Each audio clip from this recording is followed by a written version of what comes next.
anxiety has a PR problem, and I guess I'm a publicist for anxiety because our mindsets about anxiety, our beliefs, make avoidance inevitable. And avoidance is the thing that blocks us the most from learning to live well with anxiety and to cope with it.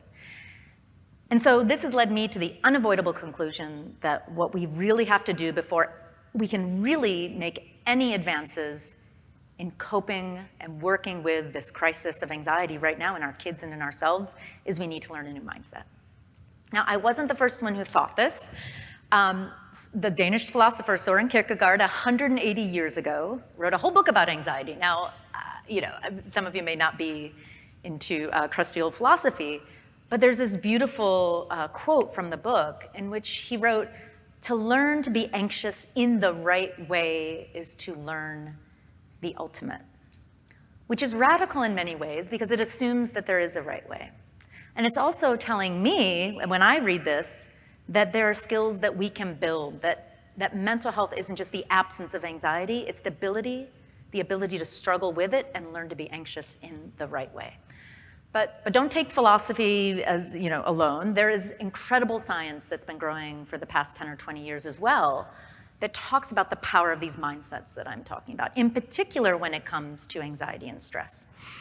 There was a study that was published back in 2013. It was the first of many, because this has been replicated many times since, in which socially anxious people were brought into the lab. Now, social anxiety, these were people with diagnosed social anxiety disorder, and what that means is that their core concern is that they will be humiliated in public, or they will not be able to perform under pressure, like giving a public speech or something like that. And so Jameson and colleagues brought these folks into the lab, and then they asked them to do something that was absolutely kryptonite for them. They asked them to give a public speech, there it is, a public speech in front of a panel of judges with no time for preparation on a topic that was really contentious, like the death penalty. And then they were about to throw them into the deep end. But with half of this group, they did what was essentially a mindset reset. They told them, listen, you're going to feel terrible. Your heart's going to race. You're going to sweat. You might feel like you have to throw up. But that is not you getting ready to panic or fall apart. That's you getting ready to perform at your best. And here's some science that shows why that is. That, your heart's racing because it has to pump blood to your brain where oxygen will go so you can focus. Here's some studies that show these effects. And hey, by the way, Darwin even wrote about the benefits of stress and anxiety. And here's what we know. And so for about 20 to 30 minutes, people were taught to rethink anxiety as a potential ally and advantage. The other half of the group were not. They were just thrown into this really challenging task.